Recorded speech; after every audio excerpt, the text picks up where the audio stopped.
Hey guys, Victor here, coming to you with another deck profile, and for today's focus, we're going to be doing Fiendsmith Lightsworn, which, much like every other Lightsworn variant, its goal is ultimately to mill your entire deck out and make it so that your end board is basically unbreakable under most circumstances. Nothing new there, that's just Lightsworn doing Lightsworn things, but thanks to the Fiendsmith card, it's going to be a little bit more consistent. So, with that out of the way, let's just jump straight into it. Now, as always, we're going to be starting off with the monster lineup, and we're going to be focusing on the Lightsworn portion first. So, as a result, you of course got to play 3 Lightsworn Dragonling, by far the best Lightsworn monster in the entire deck, as long as you have a Lightsworn monster in your grave, you can special summon this card from your hand. Then, if it's special summoned, you can Foolish any Lightsworn card from your deck to the grave, and as if that wasn't enough, when it's sent to the graveyard, you can search your deck for any dragon with 3k attack, 2600 defense, which is usually just Punishment Dragon or Judgment Dragon, but, it has an effect. I don't know why, but it's fine. Then to accompany our 3 Dragonlings, we're going to be playing 3 Weiss Lightsworn Archfiend. This is the card that allows you to stack your Lightsworn cards from your hand on top of your deck in order to special summon it and then mill 2. So typically what you want to mill off of this card is going to be, like your Wulfs, your Felices, whatever. But sometimes you're just going to be forced to, stack another copy of itself or like a Dragonling or whatever.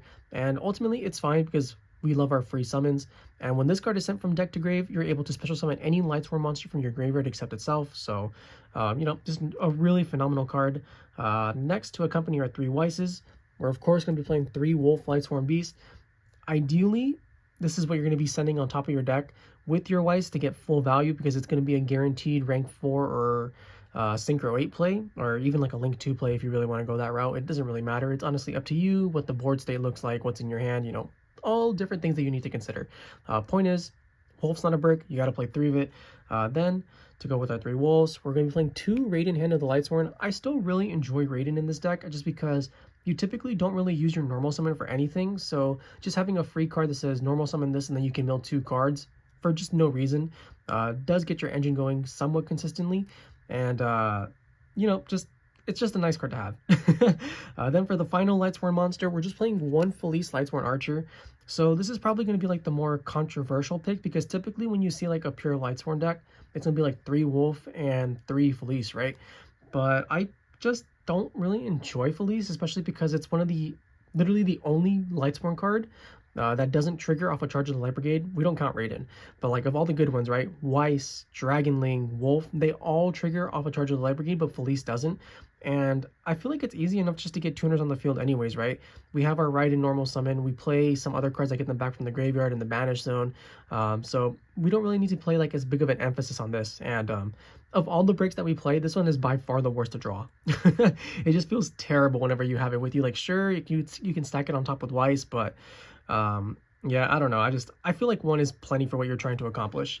And then that's it for the Lightsworn monsters, but we are playing the 1 Punishment Dragon. Just, search it off a Dragonling, recycle all your resources that are banished in your grave that are not Lightsworn monsters, which we do play a lot of. So, sometimes you just want to reset the game, or like you're playing against a graveyard deck, right? And you're both low on resources. So you can just summon this late into your turn, shuffle back everything, and hopefully that's going to be enough to like stall them.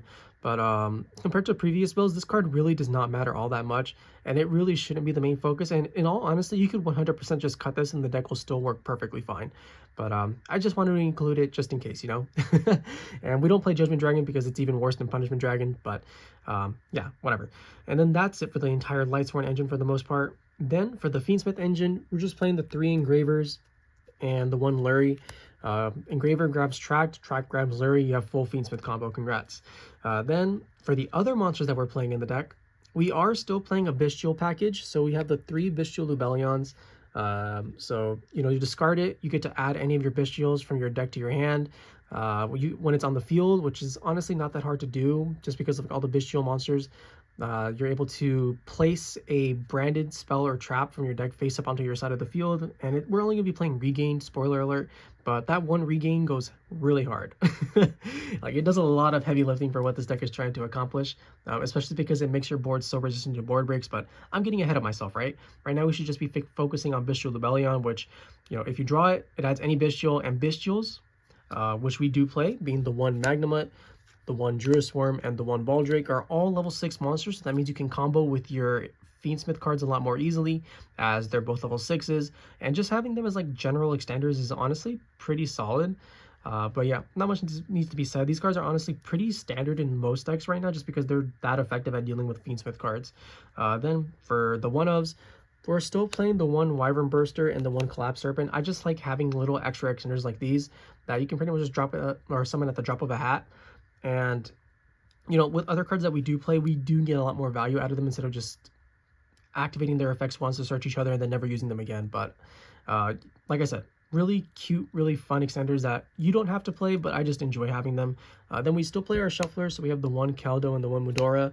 Our entire goal for this deck is to mill our entire deck. However, what we don't want to do is mill our whole deck and then just have our opponent pass turn and beat us because we have no cards, right? So you basically just have to include these to be able to ensure that you don't auto lose when your opponent decides to pass their turn. But even so, like, they're still really solid. Like, if you go first, these cards are insane against most decks, especially Fiendsmith Snake Eye, which you will probably run into the most. But yeah, I don't know why I'm explaining it. Shufflers are shufflers. And then for the final card, we just play the one Starliege seyfert. Some people play 3. I enjoy playing 1 just because I don't really enjoy normal summoning this, as sure, it's able to add any dragon, and typically you're going to be adding like Dragonling, right? But you still need to get a Lightsworn in the grave, and that doesn't really accomplish that. For the most part, we're basically just using this to banish it and then add like a milled Bystial Lubellion or a Punishment Dragon from our graveyard to our hand. But yeah, you know, still a really solid card, so I feel like you should be playing at least 1 in your decks. And with that, that's the monster lineup, and now we can finally move on to the spell and trap portion. Now, when it comes to the spell and trap portion of the deck, it's always going to be way smaller than the monster lineup, but you know, it's fine. Not every deck needs to have like a super high spell and trap count. So as a result, we're going to be playing 3 Charge of the Light Brigade. You activate it, you mill 3, you search any Lightsworn monster. Pretty self-explanatory, pretty good. Thankfully, it's at 3. You know, this card was limited for the longest time, but Konami felt that Lightsworns just weren't good anymore, so they let us have one of our best tools. Then to go with our 3 Charge of Light Brigades, we're playing 3 Triple Tactics Talent. You're still going to be staring down like a lot of fields, or just like a lot of decks in general that play a bunch of hand traps, and I feel like the break your board approach is honestly just a little bit better, especially when it comes to like Lightsworns, right?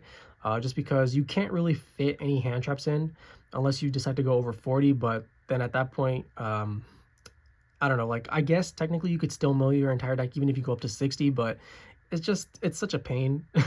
And then you have like a bunch of weird hands when you start combining cards like Ash, Droll, whatever, that it's just not worth the hassle. I'd rather just play the 3 talents and get it over with. And if you want to play Forbidden Droplet, that also works as well, but I just really enjoy the versatility that talent offers you, whether you're going first or second. Then that's it for the 3-ofs, and we don't play any 2-of spells. We just play a bunch of 1-ofs after that, being the one Fiendsmith Tract, which you add off of Engraver, the one Branded Regain, which you can get from your Bystial Lubellions. You have the one Called by the Grave to hopefully stop Dimension Shifter. Probably not, but it's better to be safe than sorry because it will happen at some point. You have the one Foolish Burial just as like another free-ish extender. You just send whatever you want, right? Send Wulf, send Weiss, send Felis, send a Shuffler, send seyfert, whatever. This card basically just becomes any one card that you want it to be. And then for the final spell, we still have the one Chaos Space. So even though we don't really play any darks besides the collapserpent and the Punishment Dragon, it's fine, right? Just because if you mill this card, it's basically a free draw, and you're pretty much always gonna have like a dark or a light or whatever that you can grab off of this. So it's just like a really good consistency piece that also, you know, somehow it happens to fill up your graveyard with a Lightsworn monster potentially. So you can go activate Chaos Space, discard like a Wulf, a Felis, a Weiss, and then your Dragonling is pretty much just good to go, and you can full combo your opponent anyways. So I really enjoy what Chaos Space offers to this deck, and that's it for the spells. And for the traps, we're still just playing the one Lightsworn Aegis. Going second isn't real, it can't hurt you. So we're just always praying that we're going first. And this card is just insane. It stops cards like Dark Ruler No More, or even potentially Forbidden Droplet from just destroying your entire board and ruining your day. So with that, that's a spell and trap lineup. And as far as like the main deck is concerned, it's 40 cards like always. I pretty much just never have any interest in going over that. And so we can finally move on to the extra deck. Now, when comparing the extra deck to the main deck, it's definitely the part of the deck that I feel needs the most improvement, just because I'm not really satisfied with like the ratios or the cards that I'm playing. So if you have any recommendations, feel free to leave them down below. I'd love to hear what you guys have to say. But even so, we're going to be starting off with the Fiendsmith stuff first. And by Fiendsmith stuff, I mean the fusion monsters. So we're going to be doing the one Fiendsmith Lacrima. It adds or special summons any light fiend from your grave or banish zone. It burns for 1200, recycling a key resource. Now this card is just insane. Then to accompany that, we're playing the one Necroquip Princess. Even though it's not a Fiendsmith in name, it's basically a Fiendsmith card. as it's what allows you to basically go for your 1 card rank 6 play with your Fiendsmith engine. But like I said, we'll get to that when we get to that. And then for the final one, we have the one Fiendsmith Desirae. The card is broken, but it definitely feels like it's not living up to its max potential in this specific variant. I don't know what it is. I don't really summon it all that often, and it's basically just Lightsworn Aegis anyways. But if you're able to get both of them on the field, you're definitely just not losing that game, like straight up. It is very, very ignorant when you're able to get it on the field, but it's not like a main priority for this specific version of the deck. That's it for the fusions, and then for the link monsters, we're also going to be starting off with the Fiendsmith stuff.